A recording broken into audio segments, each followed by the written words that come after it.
Hola, ¿qué tal? Muy buenas tardes. Hoy es viernes 17 de abril. Soy Desiree Navarro y me da muchísimo gusto saludarlos. Bueno, en esta tarde ya oficialmente de fin de semana, esperemos que estén todos en casa, que se estén cuidando mucho y que sean muy responsables. Y bueno, pues tenemos hoy una transmisión especial de Se Tenía que Decir. Los invitamos a todos a que sigan tanto la página de Facebook como también la de Twitter y por supuesto también por la transmisión de Mood TV a través de YouTube, Spotify, Twitter, Facebook e Instagram. Y bueno, pues hoy vamos a hablar acerca de un tema que a todos nos incumbe, que es el Pacto Nacional, Pacto Fiscal Nacional. ¿Qué es y qué papel juega en esta emergencia? Y para eso, bueno, pues a mí me da muchísimo gusto presentarles pues a una gran ciudadana, a una gran amiga. Ella es Rosa Carmen Rodríguez, que está desde Querétaro en estos momentos. Ella es contadora pública, es cofundadora de Hijas de la MX, activista también en redes que hace una extraordinaria labor y fundadora del blog Se Tenía que Decir. Bienvenida, Carmen, gracias por estar con todos nosotros. Gracias a ustedes por estar esta tarde en este tema tan importante. Coahuila, Nuevo León, Jalisco y Tamaulipas han sido 4 de los estados o de los gobernadores que actualmente han dicho abiertamente y han manifestado la intención de revisar y reevaluar el Pacto Fiscal Federal, que no es otra cosa más que cuánto tiene la canasta, quién le mete la canasta y cómo se reparte la canasta, para decirlo en términos que nuestra audiencia lo puede escuchar. Y para eso tenemos la presencia de aquí de nuestros coconductores invitados para hablar acerca y desarrollar este tema. Muchas gracias, Carmen, y gracias también por esta labor que haces en redes sociales. Pues está con nosotros también otro hijo de la MX, él es Arcadio Andrade, es veracruzano, pero está en estos momentos, estoy casi segura que está transmitiendo desde Puebla. Es empresario, director de Canaco, de la alcaldía Miguel Hidalgo, presidente de Fundación Andrade y también consultor político. Gracias, Arcadio. Y bueno, pues platícanos acerca de este Pacto Fiscal Nacional. ¿Cuál es la introducción a él? Así es, Desiree, amigas, amigos que nos están sintonizando a través de Mood TV, por supuesto, de Se Tenía que Decir y Se Dijo. Vamos con preguntas en vivo más tarde en un tema que sin duda, pues es que la 4T y nuestro querido gobierno nos da un tema por lo menos cada 2 días y este es de suma importancia y es muy grave. Ya decía en un inicio Carmen Rodríguez un poco cuáles son los estados que en este momento pues ya mostraron, si no bien una intención de abandonar este pacto. Sin duda sí, una gran molestia, ¿no? Lo veíamos con el gobernador de Michoacán, Silvano Aureoles, el día de ayer, antier, hacía una declaración contundente acerca del material que les están enviando. En fin, ya hay situaciones ásperas en varios estados de la República y que han de alguna manera manifestado su interés o su intención de que las cosas se hagan mejor desde el gobierno federal. ¿Qué es básicamente este pacto? Pues como ustedes y muchos de ustedes saben que nos están viendo, somos una república, somos 32 estados ya que pertenecemos a una república en donde de manera voluntaria se firma un pacto en el que los estados aceptan que la recaudación de los impuestos como el ISR y el IVA, que son los 2 impuestos federales que recauda la República o el gobierno de la República, lo puedan hacer en sus estados, a cambio de que el gobierno de la República regrese presupuesto a estos estados para poder participar y para poder ejercerlos dentro de estas entidades. Sin embargo, pues el tema ha venido a cobrar mucha mayor fuerza, incluso en los gobiernos locales, porque pues estados como Nuevo León reclaman que de cada peso que envían a la federación en participaciones o en recaudación de impuestos, pues reciben poco menos del 40%. En esencia, es así como funciona el pacto y básicamente lo que está sucediendo en estos momentos, lo que decía Rosa Carmen al inicio del programa. Deciré. Así es, Arcadio, y bueno, estos precisamente son estos estados los que también dicen que, bueno, pues su producción abarca casi el 10% del PIB nacional, entonces, bueno, tienen un punto importante. Y bueno, pues nosotros tres somos de casa, pero tenemos dos invitados importantes el día de hoy que nos acompañan, a quienes agradecemos su presencia. Y bueno, primero las damas, quisiera presentar a la senadora Claudia Anaya, que bueno, nos acompaña en estos momentos desde Zacatecas.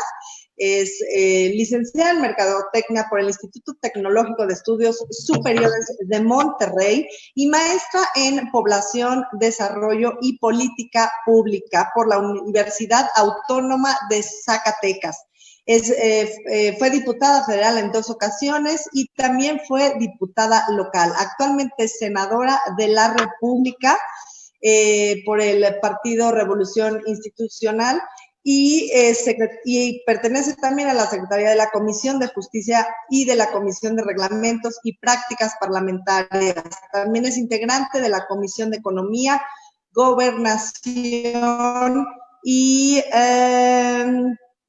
Seguridad Pública. También muchísimas gracias por estar con nosotros, senadora Claudia Anaya.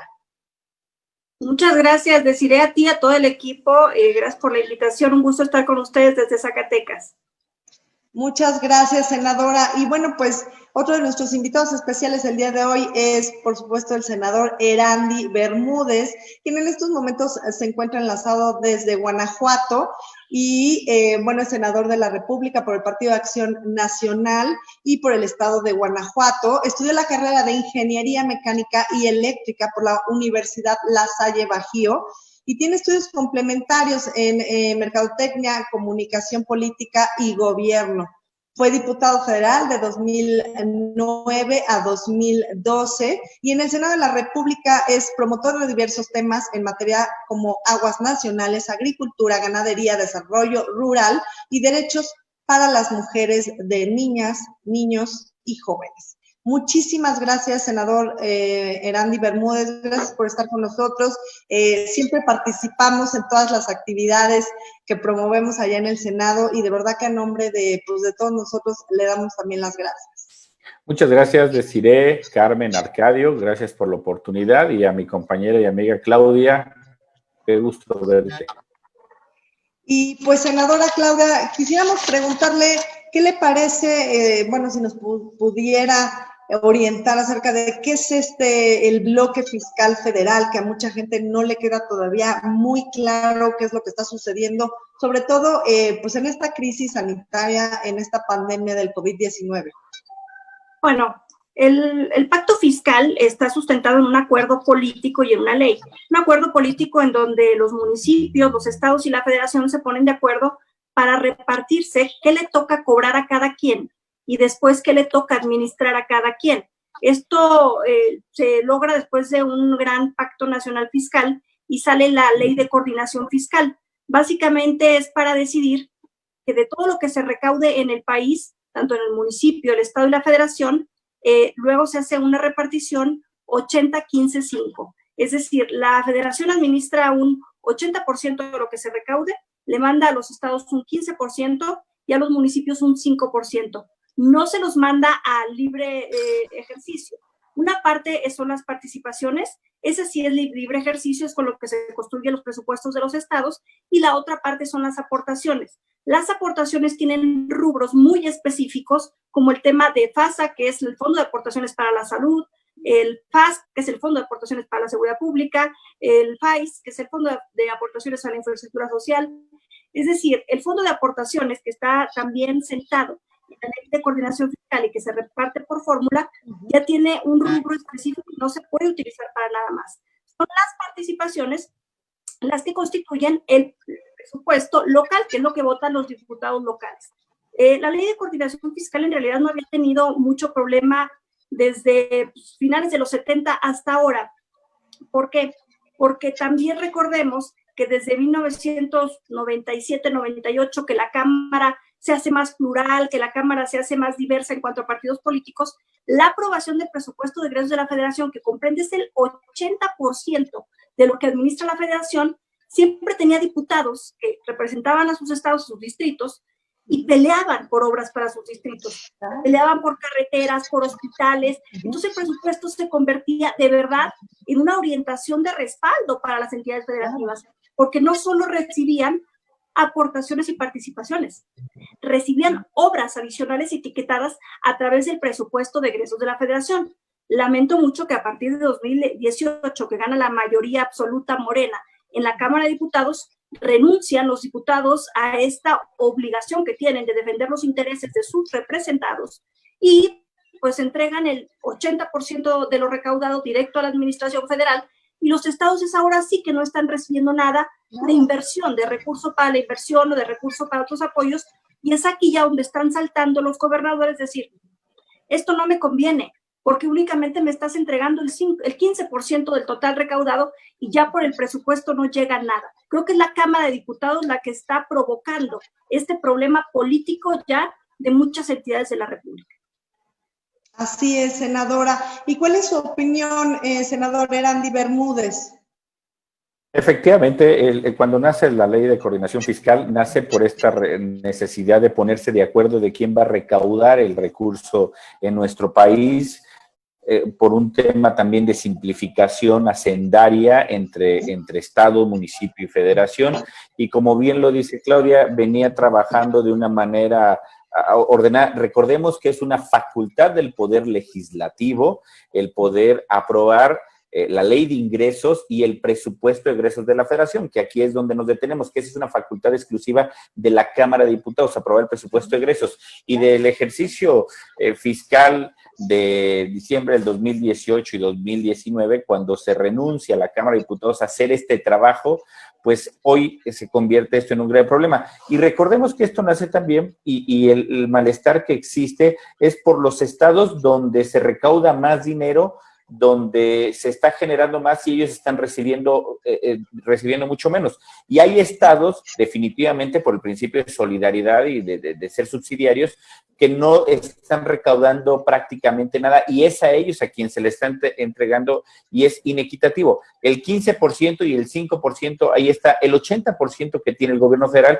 pues hoy el presidente López lo está utilizando de esta manera sin ya poder ayudar a los estados y municipios con participaciones adicionales. Y entonces ahí es donde hoy los estados, sobre todo los gobernadores, pues tienen un gran problema, porque recordemos que la autoridad más próxima del elector, pues es el municipio y es el estado, no es la federación. Y entonces es una de las cuestiones de este pacto federal que se tenía en mente cuando se crea a finales de los 70, en 1980, esta última ley de coordinación fiscal, y es donde se estima. Hay que recordar que son 4 entidades federativas las que prácticamente ellos son los que están soportando básicamente todo, y no es porque en esas 4 entidades esté recaudando todo, sino porque ahí están los domicilios de estas empresas que están generando este tipo de impuestos. Entonces,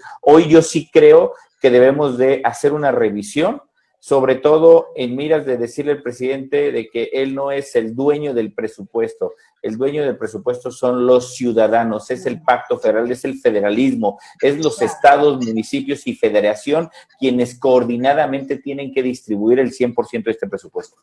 Claro, senador. Y también una pregunta, ¿esta recaudación debe de ir de alguna manera, bueno, se solicita que esta recaudación sea entregada para el sector salud, para el sector económico? ¿Hay alguna sugerencia, cuestionamiento o cómo deban de hacerlo? Sí, es que ya existen fórmulas establecidas para estos fondos. Eso ya lo tenemos. Por los ramos ya tienen fórmulas muy bien establecidas. El tema es todo lo adicional que antes era lo que los diputados federales de las distintas fracciones parlamentarias distribuían en los estados para poder ser más equilibrados. A mí me tocó con Claudia ser diputado federal en 2 ocasiones, y entonces en ese entonces, por tu representación, poderle llevar en base a la población, a los estados, mayor recurso, y entonces los gobernadores se veían beneficiados para poder llevar obras y acciones a los municipios, y entonces balanceabas un poco más, equilibrabas de ese recurso adicional. Lo de las fórmulas y lo de los ramos, eso ya se tenía establecido. También déjame decirte que luego es un tema de transparencia y de recaudación, porque ese es un tema que se tiene que ver. Hay estados, sobre todo los del sureste, donde ha habido muchísimo más opacidad en el manejo de estos recursos, y ahí es donde se tiene muchos de estos problemas, y es por eso que los estados, sobre todo los del norte del país, hoy están demandando algo que ellos consideran que están aportando, pero en la medida que están aportando no están recibiendo. Así es, senador. Carmen Rodríguez, ¿tenemos algún comentario adicional? Sí, yo quiero leer brevemente, esta lo estoy sacando de la página del INEGI, la contribución del Producto Interno Bruto por estado y los estados involucrados en esta propuesta, en esta revaluación, es Coahuila con el 1.3 en total, o sea, está dividido en primarias y terciarias. Tamaulipas, 2.2, Nuevo León, 3.6. Es la participación que tienen. Entonces, en sí lo que estos estados están diciendo es: yo aporto, yo les doy, pero ahorita en medio de la pandemia no me das. Y de hecho ha sido criticado por el Financial Times, y esto va en tenor a que pues Andrés Manuel de plano les está dando la espalda a las grandes empresas. Y bueno, por ejemplo, Coahuila, Nuevo León y Tamaulipas son estados que tienen, bueno, yo creo que toda la República, pero sobre todo Nuevo León y Coahuila son manufactureros. Entonces ellos, mucha parte de la derrama económica proviene precisamente del ejercicio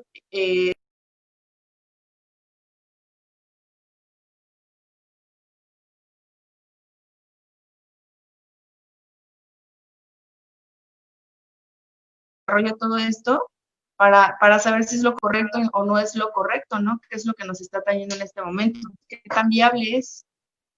Así es. Arcadio Andrade.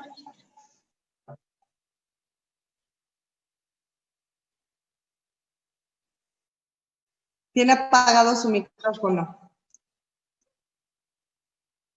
Listo, ya, nos escuchamos, ¿verdad? Yo quisiera preguntarles, hay varias preguntas del público que Carmen ya leerá en su momento a través de redes sociales, pero específicamente para quienes nos están viendo, y que seguramente para muchos de nosotros es no ajeno el tema, pero digamos que, como lo decía la senadora Claudia, pues es algo que no se ha tocado en años, ¿no? Desde décadas, que es una forma de operar, es una forma de operar política normal y digamos, de manera, sí, justo, de manera normal. Pero para la gente que nos está viendo en este momento, ¿qué significaría en términos económicos y políticos que 5 o 4 estados de la República que de alguna manera ya manifestaron esta intención? ¿Qué significaría que salieran de este pacto, que rompieran de este pacto, por un lado, y por el otro, qué probabilidades reales ven de ello? Senadora. Bueno, primero que nada es lamentable que esté sucediendo esta situación de desquebrajamiento político en una situación que está en una pandemia internacional que nos tiene también envueltos a nosotros como país, y que debiéramos estar más unidos que nunca. Pero entiendo también la posición de los gobernadores, porque finalmente, aunque ahora con el nuevo modelo de salud, el INSABI se va a hacer cargo de la Administración General de la Salud, ya no serán los estados los que lo hacían como antes. Lo cierto es que la gente a quien le reclama es a su gobernador, y la gente a quien le exige es a su gobernador que le dé el servicio. Los trabajadores de la salud le piden a su gobernador que los proteja, y a la vez los gobernadores sienten esa necesidad y esa corresponsabilidad de cumplirle a la gente que los votó. Además, los gobernadores son de esa entidad federativa y son responsables, pues, de la vida de estas personas. Por ello se entiende que en la desesperación de no tener un buen modelo de salud, por haber desmantelado el Seguro Popular el año pasado y encontrarnos en estos momentos en una pandemia internacional sin el instrumento que debiéramos tener, los gobernadores hacen el llamado a la ley de coordinación fiscal, porque además la ley de coordinación fiscal plantea una salida de manera muy fácil. Solamente dice que tu Congreso local te autorice que tú te sales de este pacto fiscal. Y en ese momento te sales y entonces tú te haces cargo de tu cobro de IVA y ISR y puedes participar por el cobro del IEPS.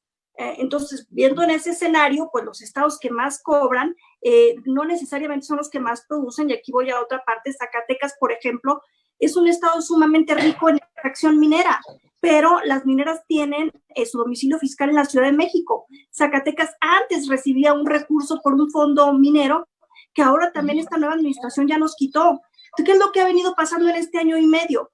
Que los gobernadores ya no tienen acceso al presupuesto de la Federación porque sus diputados ya no representan las necesidades del Estado, representan las necesidades de Morena. Que nos quitaron el Fondo de Derechos, ¿por qué? Porque los senadores ya no representan a los intereses de su Estado, representan a los intereses de Morena. Entonces, toda la riqueza que hay en nuestros estados, la riqueza extractiva, la riqueza productiva, la riqueza en turismo, todo lo que se genera en una entidad se va a una administración federal, a un manejo discrecional, a la compra de un estadio de béisbol, a la compra de batas chinas de pésima calidad, y pues los gobernadores, con la desesperación y con la exigencia de la gente, pues es entendible, pues, pero no creo que sea lo más razonable, porque el pacto fiscal lo que pretende hacer, o la ley de coordinación fiscal lo que pretende hacer, es generar un equilibrio entre los que más generan y los que menos generan. Y les reitero, habíamos estado transitando bien. La Cámara de Diputados durante 20 años estuvo haciendo bien su trabajo. Estuvimos trabajando entre todos los diputados de distintos partidos por hacer cada vez un esfuerzo mayor de que ese 80% que llega a la Federación se distribuyera en obras, aportaciones, proyectos a los diferentes estados y a los diferentes municipios. Hoy día nada de eso sucede, por eso se agrava la situación. Si el gobierno federal quiere asfixiar a los gobernadores y a los presidentes municipales, va a balcanizar este país. Bueno, senador Erandi, también lo que están esperando todos los empresarios de México es que realmente sí exista este pacto, pero no para recaudar más impuestos, sino para que no los ahoguen en todas sus empresas y para que prorroguen el pago de impuestos, etcétera. ¿Qué va a pasar también? O sea, eso es una pregunta. ¿Cómo van a ayudar a estos empresarios? ¿Cómo van a ayudar al sector salud, que está totalmente desprotegido? Y por la otra parte, ¿qué va a suceder si estos estados se salen del pacto y otros estados más también salen del pacto? Gracias. Es muy complicado, como bien lo dicen, es muy complicado llegar a esto. Yo creo que esto es una forma en donde cada vez se van a ir sumando más gobernadores. Hay gobernadores que definitivamente no se van a sumar, y no se van a sumar no solamente por la afiliación política, sino porque no tienen ninguna responsabilidad recaudatoria. Hay que recordar que esto que hace el presidente de quedarse con el 80% del pastel es un tema político también para él, porque es una manera de él tener todo el sartén por el mango. Y esto lo que hace es obligar a los gobernadores a hacer una política que es muchas veces o siempre, a ningún ciudadano nos gusta pagar impuestos, y menos cuando no ves las obras y servicios, y entonces esto obliga a los gobernadores a empezar a buscar nuevos esquemas de recaudación, obligados por la falta de recursos que la federación lo está haciendo, y lo está haciendo el presidente con una manera, claro que política, para poderlos obligar a llegar a esta parte. Y entonces los malos de la película se convertirán ahora los gobernadores y o los municipios. Vemos cómo muchos municipios en el país empezaron a aumentar la recaudación a través del impuesto predial, y entonces es un impuesto municipal que es el único, y algunos derechos que son básicamente imperceptibles en los municipios, pero el impuesto predial es el que es mayor, y entonces es complicado. Son pocos los municipios en el país que su predial realmente tienen un superávit, son muy pocos. Te puedo decir Huixquilucan, te puedo decir San Miguel de Allende, San Pedro, son muy pocos los que realmente pueden tener algo de peso. Y entonces el presidente hábilmente hace esto también porque está obligado obligando a los gobernadores a que se conviertan en los malos de la película y que electoralmente en los estados donde no gobierna Morena, tenga una baja de aprobación los presidentes y los gobernadores ajenos al partido del presidente. Y en este tema muy importante, hemos visto cómo hoy, por ejemplo, países, y muchas veces escuchamos a las personas que defienden al presidente de que por qué nos queremos comparar con Estados Unidos, con Canadá, por los modelos fiscales o las partes que le están ofreciendo los empresarios. Pero vámonos a ver lo que está haciendo El Salvador, lo que está haciendo Colombia, lo que está haciendo Venezuela, Guatemala, y ellos están haciendo cosas muchísimo mejores para proteger los empleos que están perdiendo en esos países. Apenas el lunes Estados Unidos perdió 5.6 millones de empleos. Entonces, ellos vemos cómo El Salvador, a quien le regalamos dinero en enero de este año, están llevando realmente una política a sus empresarios, a los micro pequeños. Y el presidente sigue teniendo ese pleito. Entonces, sí es importante hacer esta modificación, sobre todo cuando encuentras escenarios como este. Recordemos que el tema de la recaudación y del pacto fiscal es un tema subsidiario. Había que darle a estados y municipios muy pobres que ellos sí definitivamente a través del predial o a través de otros mecanismos no iban a poder recaudar. Por eso están muy bien diseñadas las fórmulas, pero el 80% el presidente dice lo que quiere quedar. Y yo insisto, el presidente es del pueblo, no es un presupuesto del presidente. Así es, senador, pero también, digo, aprovechando su intervención, definitivamente cree que pues la ciudadanía y los estados ya no confían en este gobierno, entonces, digamos, en la llamada 4T y también la falta de transparencia, la opacidad ha ocasionado también todo esto. Efectivamente, la aprobación del presidente ha ido a la baja, lo hemos visto en las últimas encuestas, cómo el presidente ha caído, y por eso también utiliza estos paracaídas para minorar y aligerar esta caída. Lo que es este bloque de gobernadores está pidiendo, yo creo que está en derecho. Hay municipios donde lo están haciendo. Recordemos, hay gobernadores que incluso con su impuesto de nómina, ojo, que es otro impuesto que recaudan los estados, lo están utilizando para ayudar a los micro, pequeños y medianos empresarios. No así el presidente, que él sí tiene el 80% del pastel, que él sí tendría recursos.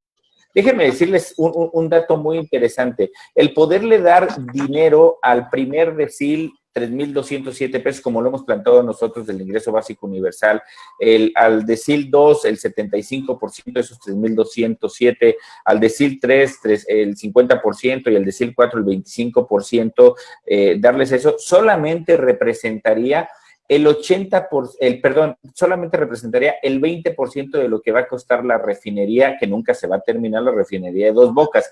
Pero el presidente esto lo hace también por ahogar a los estados, a los municipios, y por querer tener tener el sartén en su mano. Eso es muy claro lo que el presidente quiere, y el presidente lo único que hace es pensar en cuestión política y electoral. Y más adelante platicamos del por qué yo creo que todo el día está pensando en esa parte. Así es. Arcadio Andrade, como director de Canaco, Miguel Hidalgo, ¿qué es lo que los empresarios esperarían en este momento de apoyo del gobierno federal? Mira, pues es muy simple, no dejarnos morir. Y es que como moscas ante una trampa, digamos, es que cada día vemos caer a más y más empresarios. Y ante la desesperación de la falta de apoyo del gobierno, a pesar de que pasados los días y vemos el nulo apoyo por parte de las instituciones federales, sobre todo, lo que estamos viendo, pues, es esta necesidad de poder sacar adelante nuestros negocios. Hoy mismo, lo que ya estamos viendo es varios negocios que están siendo clausurados porque en la desesperación de poder salvar los empleos, hay muchos empresarios que están operando pues en la clandestinidad, hay que decirlo, o sea, están con la cortina a la mitad o están con la cortina abajo, pero por la parte de atrás, en la puerta de atrás están atendiendo a sus clientes y a sus proveedores, pues porque no les dejan otra alternativa. Y aquí el tema es serio y coincidirán conmigo, senadores, en el tema que más es un tema económico, por supuesto, pero es que el problema es que si no hay dinero, entonces la gente no se queda en su casa. Y cada día que pasa, el problema es que está saliendo más gente a la calle. Ese es un tema que deberíamos tocar también, porque es más gente cada día está saliendo de sus casas porque no tiene dónde obtener recursos económicos, porque no hay apoyos inmediatos, porque anuncian una serie de políticas públicas en donde van a dar un incentivo de 25,000 pesos a empresas mayores de 50 personas, o sea, es decir, a 500 pesos por empleado. Esto se viene complicando cada día más, y ante el anuncio de que nos vamos hasta finales de mayo, pues es que el sector empresarial hoy ya no sabe qué hacer, y definitivamente, como lo veíamos en los cartones de algunos periódicos en los días pasados, pues es que estamos enterrando nuestras empresas sin necesidad de tener una fecha o una esperanza de poderlas revivir. Así es. Carmen Rodríguez, tus comentarios. Claro, aprovecho para leer unas preguntas que tenemos en Facebook por la transmisión de Mood TV. Está la pregunta de Rocío Rentería de Franco. Saludos a la Chío Rentería. Buenas noches, quiero saber cuáles van a ser las acciones directas de parte de cada partido, en este caso PAN y PRI, para apoyar o no el pacto fiscal, y si es que conviene el mencionado pacto. ¿Quién la contestamos al final, no? Sí, como ustedes quieran. Y bueno, si podemos hablar un poco, senadora Claudia, acerca del posicionamiento estatal, de la reevaluación de la fórmula. ¿Consideran que se va a modificar la fórmula, que se va a quedar tal cual está establecida? Yo creo que se va a quedar como está, porque un pacto fiscal necesita la congregación no solamente de gobernadores, sino también de la Cámara de Diputados y la Cámara de Senadores. La ley de coordinación fiscal sí pasaría por ambas cámaras, pero tendría como cámara de origen la Cámara de Diputados, ya que la Constitución enmarca que todas las leyes económicas tienen como cámara de origen la Cámara de Diputados. Entonces, teniendo Morena una mayoría absoluta en la Cámara de Diputados, de ninguna manera estaría dispuesto a generar un desequilibrio que implique que al presidente se le quite un solo peso. Por eso yo no lo veo viable, pues en el 2021 probablemente sí, si es que la oposición tiene una mayoría en la Cámara de Diputados. Y, senador Erandi, ¿cuál es su opinión acerca de, pues digamos que estos presupuestos que en este momento se están yendo hacia, pues, Dos Bocas, Tren Maya, Pemex, que definitivamente está perdiendo muchísimo dinero, cuando realmente el sector salud y el empresarial lo necesita en este momento? Es una clara insensibilidad del presidente. El presidente ha sido una expresión en días pasados donde decía, y que yo considero que lo traicionó el subconsciente cuando él decía que esto le caía como anillo al dedo, y que mucha gente fue muy criticado por esta frase.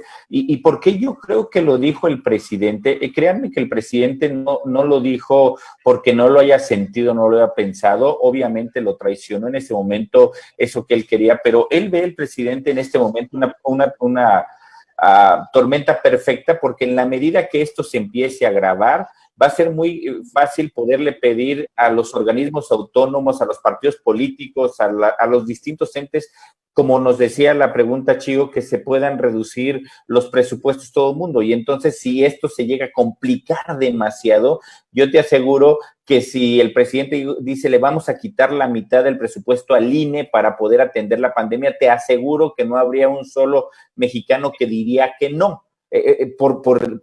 Si es que llegara a materializarse y agravarse más, que esperemos que no llegue eso por el bien del país. Y entonces por eso el presidente ve este tipo de cuestiones donde se está agravando, y el presidente es quien va a seguir insistiendo en estos tres grandes proyectos que no tienen ninguno de los tres futuro. Recordemos que en México tenemos básicamente 5 fuentes de financiamiento. 1, los ingresos petroleros, que hoy están por los suelos. 2, las remesas. Estados Unidos tiene 21 millones de desempleados ahorita y no tienen cómo mandarnos dineros. 3, un tema de la recaudación de impuestos, que hoy es un grave problema. 4, el turismo. Y 5, las inversiones. Constellation Brands se acaba de ir, vamos a pagar 20,000 millones de pesos, que nos va a equivale más o menos para la gente que nos está viendo, alrededor de hacer 8 rifas, o más bien 8 aviones presidenciales, esta penalización por 20,000 millones de pesos. ¿El presidente va a seguir ahí? Sí, porque él está pensando solamente en un tema electoral. Y bueno, senador, también gravísimo el tema que usted acaba de mencionar de Constellations Brand, cuando ya habían dado cerca de 90 millones de dólares y ya tenían todos los permisos. Eso pues es algo que es totalmente inconveniente para el país, porque además va a asustar a toda la inversión internacional, más aparte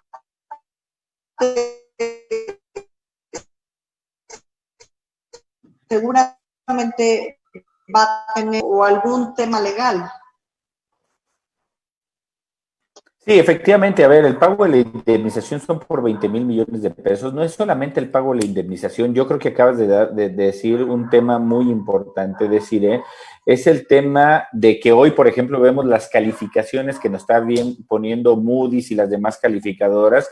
Las calificadoras recuerdan que es un parámetro donde los inversionistas empiezan a voltear a ver a los países donde es más factible invertir su dinero, y hoy para muchos inversionistas, o más bien para todos los inversionistas, con esta baja cada vez sistemática en nuestras calificaciones, pues no va a haber cómo. Yo no entiendo cómo el presidente va a poder cumplir aquello que dio en su informe del domingo antepasado, donde decía que en esta pandemia él se comprometía a crear 2 millones de empleos. En lo que va del año, tan solo el año pasado perdió 300,000 y ahorita lleva otros 500,000, entonces no sé de dónde los va a sacar.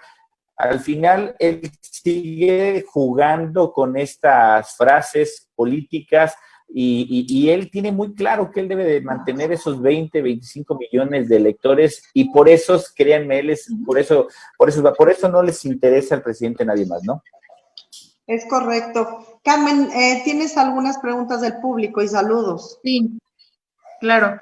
De parte de Emiliano, bueno, saludos principalmente a Perla Adriana Soto, a Chio Rentería, a Carlos Alberto Muñoz, a Carlos Vinicio, Emiliano, y hay una pregunta también de Emiliano Robles Gómez Montt que dice, bueno, más bien es un comentario. El problema serio es que no hay transparencia, como dice Desiree. Es grave que quien debe dar información oficial no diga la verdad. ¿A quién creerle? Este discurso confrontado solo genera incertidumbre. Coincido con los senadores. Saludos desde Texas y pues saludos a todos los que nos están viendo en Facebook. No sé si alguien quiera contestar también. Araceli nos mandó una pregunta por Twitter y yo creo que con esto ya cerramos por este tema, por este bloque. Araceli Benítez nos pregunta, ¿están de acuerdo con el pacto, sí o no? ¿Y por qué? Quien la quiera contestar, la senadora Claudia, ¿cuál es su...? Senadora Claudia. Ok, mira. Bueno, yo creo que la ley de coordinación fiscal pudiera cambiarse en cuanto a los porcentajes. A mí me parece bien que el país esté congregado en un pacto fiscal en donde se distribuyan competencias de cobro y donde también se designen competencias de administración. Pudiéramos hablar de modificación de los porcentajes, tal vez que la administración federal se quedara con un 60% y que los estados se quedaran con un 35% y un 5% los municipios, o un 60-30-10. Pudiéramos hablar de varias maneras distintas de cómo distribuir el presupuesto que se recauda. Me parece importante que sí se haga de esta manera, porque definitivamente hay estados que por sus condiciones particulares han tenido un rezago histórico mayor que otros. Entonces, este equilibrio que nos congrega como república, es importante que se vea reflejado también en la distribución del recurso. Entonces, sí a la ley de coordinación fiscal, pero también con un porcentaje distinto. Para ello se necesita una convocatoria para que se haga una convención nacional hacendaria, y de esta manera los gobernadores, los legisladores hablen de esta temática tan importante. También me parece imprescindible que tengamos diputados que representen las necesidades de las personas del distrito que los eligió. Si los diputados siguen renunciando a defender los intereses de las personas que los eligieron por defender los intereses de su partido político, la Cámara de Diputados va a perder toda la credibilidad y prestigio que debiera tener o que aún le queda. Creo que de verdad han jugado un papel vergonzante quienes han desempeñado este año y medio de papel como legisladores federales, te lo digo porque conociendo la tarea tan importante que uno puede llegar a tener para llevar recursos a sus estados. Yo fui diputada 2 ocasiones, como lo comentó Desiree, las 2 ocasiones estuve en la Comisión de Presupuesto y durante esos 6 años que yo fui diputada federal pude traer presupuestos importantes para mi estado, para que se hicieran hospitales, escuelas, carreteras. Hoy día no tenemos nada de eso. Hoy día veo a mi gobernador preocupado haciendo recortes y reorientaciones al presupuesto local. Veo a mis presidentes municipales asfixiados por sus finanzas públicas municipales y veo un gobierno federal indiferente e indolente, pensando únicamente en su fortalecimiento político personal. Eso es lamentable para un país, pero la República trasciende a personas que tienen esa mezquindad. Así es. Y bueno, senador Erandi, también nos pregunta mucho, ¿existían presupuestos otorgados y fondos de desastres en el gobierno? La gente hoy en México, los ciudadanos, nos preguntamos, ¿será que este gobierno está sentado sobre billones de pesos? ¿O será que lo han despilfarrado pues en todas estas prácticas, en todos estos, digamos, obras faraónicas que ha hecho y también en la entrega de becas para los ninis, etcétera? ¿Cuál cree usted que sea la realidad? No, recordemos que el presidente incluso durante muchos años que está en campaña y sobre todo ahora que es presidente y que 30 millones de mexicanos le dieron esa oportunidad, él hablaba de lo que él pensaba hacer y él decía que había dinero. Incluso yo recuerdo una frase que dijo en 2 debates que él por año podía tener adicionales dinero por la corrupción. Hablaba de 600, si mal no recuerdo, millones de pesos por el tema de la corrupción, 600 millones de pesos por el tema de la corrupción, y hoy vemos que estas obras faraónicas, primero, no tienen rumbo, no tienen estudio, no tienen ninguna cuestión. Recordemos cuando él desestimó a los ingenieros mexicanos para construir 2 bocas, que después fue a buscar empresas extranjeras, las empresas extranjeras dijeron que con 8,000 millones no se podían, estaban 15,000 millones, él regresa acá y hoy, por ejemplo, lo vemos tirado este asunto.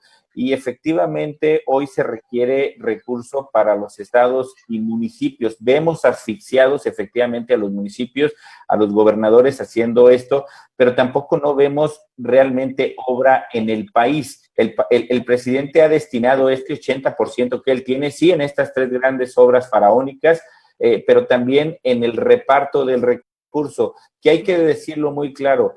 Sí hay personas que requieren esta asistencia social, eso no hay que perderlo de vista. Y eso, para esto se tiene que tener una política pública con un objetivo muy claro. El presidente lo está haciendo sin esta política pública a discreción y repartiéndolo a cualquier persona con un simple hecho electoral. Y eso es lo que él se ha basado y es lo que ha hecho en su política. Es de las cuestiones que preocupan mucho y que también la Cámara de Diputados, siendo la Cámara de Diputados quien tiene al cargo la Auditoría Superior de la Federación, no están haciendo el trabajo que también les obliga en estos anexos que se requieren en la aprobación del presupuesto de egresos, la fiscalización y sobre todo las reglas de operación de estos programas que el presidente, desde ahí es una parte importante que incluso los diputados federales han renunciado a que el presidente no esté transparentando el recurso de los mexicanos. Senador, y rápidamente también nos preguntamos los ciudadanos, ¿qué sucede con estos presupuestos otorgados que se van a subejercicios? O sea, es otra manera de que no se lleven a cabo las actividades, las acciones para los que fue entregado este presupuesto y que regrese de nuevo al presupuesto federal para utilizarse en no sabemos qué. Sí, efectivamente, a ver, lo que se regresa con esto de los subejercicios, regresa directamente el dinero a la tesorería. hay que recordar cómo hacen otros países. Otros países están haciendo una aprobación del presupuesto general y después las modificaciones que van surgiendo alrededor del año las vuelven a someter en aprobaciones trimestrales o cuatrimestrales. Así se estilan en otros países, Estados Unidos, Canadá, algunos países de Centroamérica. México no. México solamente es en diciembre, se acabó y nos volvemos a ver hasta el informe, pero en el informe ya se gastaron. Si hubo subejercicio, se regresó a la TESOFE, el gobierno federal ya hace uso de ellos de la manera que ellos deciden, porque no hay este control que se debería de tener para poderlo gastar, ¿no? Así es, Arcadio Andrade, te veo con ganas de participar. Sí, quisiera... Sí, lo que pasa es que no quisiera que se fuera este tema, porque entiendo que vamos a cerrar con uno igual de importante, que es el tema de que fueron convocados ustedes, senadores, justo a la Cámara el lunes para votar y abrirle la puerta a los prisioneros, ¿no? Que ese es un tema que me gustaría que, si te parece bien, Desiree, cerráramos con ese tema. Pero antes de eso, me gustaría, para dejar sumamente claro, y para ellos yo creo que la gente nos está pidiendo números, específicamente, y para poner un ejemplo en sus estados, en Guanajuato y en Zacatecas, senadora, estamos hablando de un aproximado de cuánto se está recaudando, y para hacer esta matemática pura, ¿no? Muy lógica de estamos recaudando 100 pesos y estamos regresando 80 y el resto no sabemos qué vamos a hacer con ellos. No sé si traigan en esta dinámica de números para que entienda un poco la gente que nos está viendo cómo es que se está regresando este dinero, o sea, que en realidad con qué presupuestos se está quedando cada uno de sus estados, como ejemplo. Bueno, lo que sucede también es que recordemos que la Ley de Ingresos de la Federación se construye con indicadores que son estimados.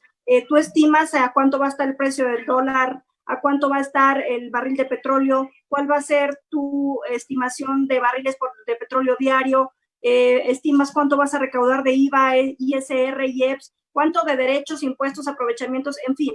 Y la situación que ahorita nos acontece es que, derivado de la pandemia, todos esos indicadores se han modificado.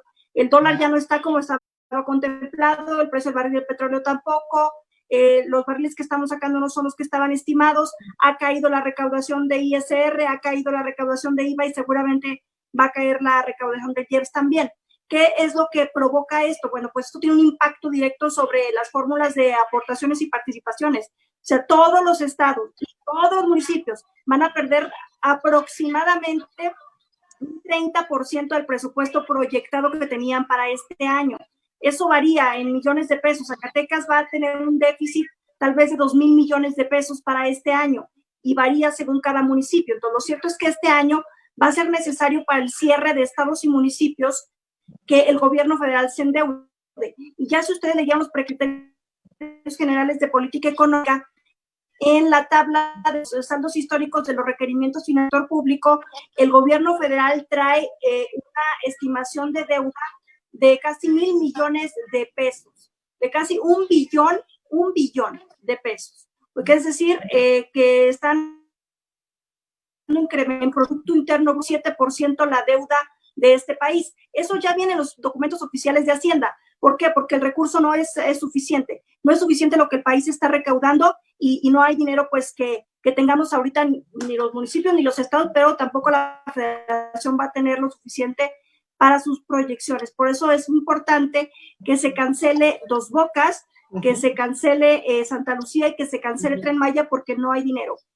Así es, senadora. Y bueno, nos quedan 10 minutos aproximadamente. Carmen Rodríguez, muchas gracias por haber estado con nosotros. A ver sus conclusiones acerca del programa, si hay más preguntas para los invitados. Yo quisiera más bien de otorgar mi tiempo para ver si nos alcanza a tratar el tema del lunes y le doy la palabra a cualquiera de los dos que quiera explicarnos específicamente para qué fueron convocados este lunes en el pleno. Y Carmen, muchas gracias por haber estado con nosotros, gracias por ser fundadora de Se Tenía que Decir y gracias por la invitación también.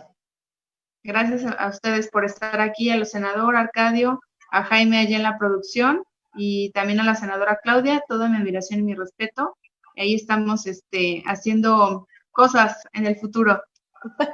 Claro que sí. Bueno, Arcadio, ¿quieres hacer tus conclusiones para dejar a los invitados despedirse al final de él? No, agradecerles a los dos. Esto es un tema inédito, si me lo permiten nada más hacer puntualizarlo. Tenemos a una senadora del PRI y a un senador del PAN. Creo que vale la pena agradecerles por su disposición a ambos, que vean todos los que nos están viendo a través de estas redes sociales que son benditas, sobre todo en pandemia, que sí podemos ponernos de acuerdo. Es un tema de disposición. Creo que tanto en la senadora Claudia como en el senador Erandi estamos encontrando esta disposición de diálogo, cosa que agradecemos infinitamente todos, porque México va más allá de un color, ¿no? México está pasando por un momento complicado. Tenerlos aquí a los dos, para Desiree, para Gloria, para Jaime, que está atrás de escena, es sumamente importante haberlos tenido el día de hoy. Y sí me gustaría que ustedes, más bien, que son nuestros invitados especiales, cerraran con estos dos temas que son importantes y sobre todo con el mensaje que quieren que se lleve la gente de esta transmisión. Y agradecerles a ustedes dos, Carmen, Desiree, por el espacio, y Jaime nuevamente. Los escuchamos. Muchas gracias, senador Erandi Bermúdez. De verdad que ha sido un placer y un honor que esté en estos momentos con nosotros y bueno, sobre todo poniéndonos al tanto de lo que está sucediendo hoy en el país. Muchas gracias, Desiree, Carmen, Arcadio, a mi compañera y amiga Claudia. Efectivamente, este tema se ve complicado. Yo nada más quiero complementar para el tema económico con algo que decía muy bien Claudia. El que el país tengamos un decrecimiento económico, como ya se anunció que va a ser, que fue otro problema entre el sector de Hacienda y el presidente, del menos 7%. Recordemos que un punto del PIB anda alrededor de los 280,000, 300,000 millones de pesos. Entonces, de ahí sale ese billón. A ver, el presidente y el país no va a tener ese dinero. Entonces, esto se le va a complicar. Por eso coincido con Claudia. Urge cancelar estas grandes obras. Y el tema del lunes, que se me hace una frivolidad del presidente, una insensibilidad, es que más allá de que el Senado se erija como el poder que los ciudadanos y la República tiene un poder independiente al poder ejecutivo, pues el presidente urge a los senadores de Morena que nos convoquen para tocar el tema de la ley de amnistía. ¿En qué consiste rápidamente? Pues en dejar en libertad a todas aquellas personas que han cumplido el 50% o más de una pena como robo, casa y habitación con violencia, narcomenudeo, etcétera, etcétera, poderlos dejar en libertad. Déjenme decirles algo, en el peor momento, en el momento en donde hoy no hay empleos afuera, estas personas que van a estar en libertad mínimo tenían las 3 comidas en la cárcel. Hoy el Código Penal da beneficios a otras personas. Esta ley de amnistía no es para los que ya obtuvieron los beneficios, es para nuevos, los que les quieren dar esta oportunidad. Y nosotros hemos insistido que tenemos que sesionar para 2 temas fundamentales. Uno, la emergencia económica y la emergencia sanitaria, y no para estas frivolidades que lo que quiere el presidente es distraer la atención. Claro, muchas gracias, senador, y gracias por haber estado con nosotros. Y bueno, pues cerramos con la senadora Claudia Anaya. Muchísimas gracias, de verdad que ha sido un placer, un honor que hayan estado ambos con nosotros en Se Tenía que Decir. Bueno, pues muchas gracias, al contrario a ustedes por la invitación, un gusto saludarte, Erandi, y bueno, yo les quiero decir, tengan mucho pendiente de esta ley de amnistía. Esta ley de amnistía es un lobo con piel de oveja y les voy a decir por qué. El Congreso tiene la facultad de otorgar amnistía, pero solo a los delitos cuyo conocimiento hayan sido de los tribunales federales, es decir, solo para delitos del fuero federal. Entonces, la ley empieza muy bonita diciendo que esta ley la quieren aplicar para las mujeres que hayan abortado y para la gente pobre que haya tenido un robo simple. No hay una sola carpeta conocida por tribunales federales por este tipo de delitos, porque estos delitos son los delitos del fuero común. Todos estos delitos fueron conocidos por tribunales locales. Es decir, a toda esta gente esta ley de amnistía no les sirve. ¿A quiénes son a los únicos que les sirve esta ley de amnistía? A los narcomenudistas, a todos aquellos que según el artículo 194, fracción primera de la Ley de Salud, produzcan, transporten, trafiquen, comercien, suministren, aún gratuitamente o prescriban alguno de los siguientes narcóticos. Solo los narcomenudistas que tuvieron su expediente en Tribunal Federal van a poder acogerse a esta ley. Para eso nos está citando el Senado de la República este próximo lunes, no para hablar de la salud de los mexicanos, no para hablar de la economía del país, no para tratar los temas relevantes que México necesita que hoy nos congreguen, sino para simular que quieren ser humanistas, porque la ONU hizo una recomendación de que se hicieran pues, las adecuaciones necesarias en el sistema carcelario para poner en resguardo a la población vulnerable.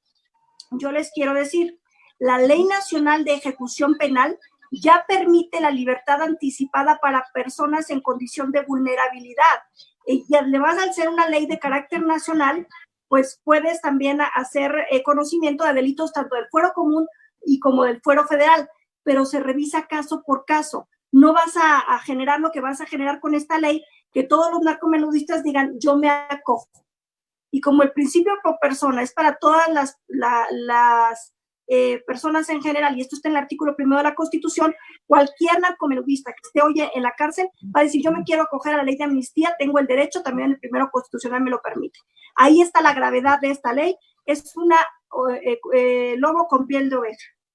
Y bueno, senadora, más aún en estos momentos que, con todo respeto, pero después de los últimos acontecimientos, pues la gran mayoría del país piensa que vivimos en un narcoestado. Pero bueno, pues muchísimas gracias, así las cosas, y pues gracias por aclararnos toda esta situación de coyuntura que estamos viviendo hoy en día. Y pues solamente me resta decirle que hoy que estamos lejos de los que amamos, hoy a distancia valoramos todo lo que la gente suma en nuestra vida. Hoy a distancia también deseamos que nuestros padres y abuelos sean tan fuertes que soporten pues el embate de esta crisis que estamos viviendo. A distancia hacemos votos porque los enfermos sean fuertes. Y a distancia también aplaudimos el trabajo de médicos y enfermeras que están en la primera línea peleando por salvarnos. Pero peligroso enemigo que nos enfrentamos. Uno que alrededor del mundo ya mató a casi 60,000 personas y ha contagiado a más de 1 millón de humanos. Por ellos, por los que están enfrentando esta batalla, les pedimos, se tenía que decir, que por favor se queden en sus casas y sean responsables. Muchísimas gracias, que tengan un feliz fin de semana.